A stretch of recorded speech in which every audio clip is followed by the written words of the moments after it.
Bonjour, j'espère que tout va bien chez toi. Ce matin, nous allons méditer sur les trois choses les plus importantes dans nos vies spirituelles, dans nos vies même de tous les jours. C'est Saint Paul qui nous dit dans sa lettre aux Corinthiens, chapitre 12, le verset 21 jusqu'à la fin de ce chapitre-là, et il reprend la même chose dans le chapitre 13, verset 13. Saint Paul nous dit qu'il y a trois choses qui sont importantes dans notre vie: la foi, l'espérance et l'amour. Et il nous dit bien sûr que le plus grand, le plus important de ces trois choses, c'est l'amour. Évidemment, je vais commenter les trois. La foi d'abord.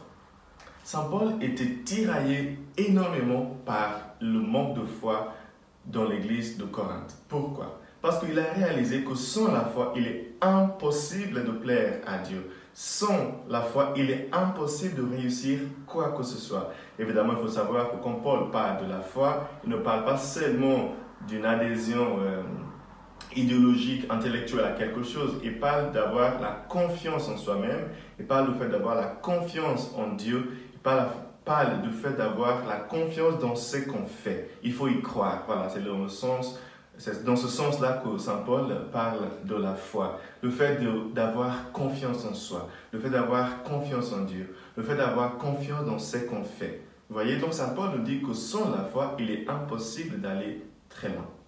La deuxième chose que Saint Paul souligne, c'est l'espérance. C'est le philosophe français Paul Ricoeur qui distingue bien entre l'espoir et l'espérance. L'espoir, c'est attendre que quelque chose aille mieux. Ça peut arriver ou pas. C'est de l'ordre d'une présomption. Tu présumes que ça va aller mieux. Ça, c'est l'espoir. J'ai l'espoir que. Mais Ricoeur nous explique bien dans le sens de Saint Paul qu'il y a une autre manière de voir ça. C'est l'espérance. L'espérance est une attente fondée sur la confiance en soi, sur la confiance en Dieu, sur la confiance dans la cause. Je l'explique. Si par exemple j'ai un examen demain et que je me mets aujourd'hui à me préparer, je lis beaucoup, je fais mes révisions, et à la fin, je crois que je vais réussir, ça c'est un espoir fondé. C'est plutôt de l'ordre de l'espérance.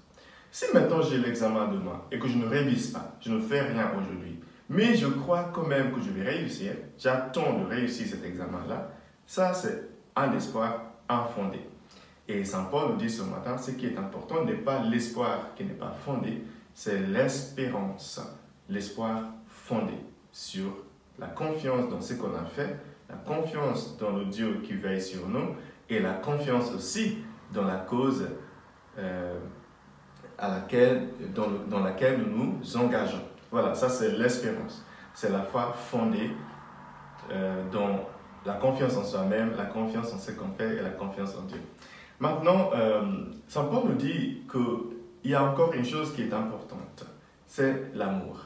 Évidemment, l'amour aujourd'hui a plusieurs sens. Mais dans le sens de Saint Paul, le mot grec que Paul a employé, c'était le mot agapé. Agapé peut se traduire comme amour inconditionnel ou amour pour le bien de l'autre ou même comme charité. Il y a quelque chose qui se rapproche du français dans le mot agapé. Si on prend le sens étymologique de charité, c'est le mot chérir. Aimer, c'est chérir quelqu'un. Cher, le mot que la personne nous sommes chers. Vous voyez? La personne nous est chère. Voilà, la personne nous est chère. La chose est chère, la personne est chère, c'est pour ça qu'on l'aime. Donc notre responsabilité, si on dit qu'on aime quelqu'un, c'est d'assurer d'abord que sa valeur ne diminue pas et que nous apportons quelque chose à cette valeur-là, que nous contribuons à ce que la personne devienne une meilleure personne. Ça, c'est aimer dans le sens d'agapé. Et c'est la chose qui reste après tout le reste. C'est ça que Saint Paul nous dit ce matin. Donc, trois choses importantes, la foi, l'espérance et l'amour. Et il nous dit bien sûr que le plus grand de ces trois, c'est l'amour. Donc, vas-y, aujourd'hui, aime et aime encore. Que Dieu te bénisse, le Père, le Fils et le Saint-Esprit. Amen.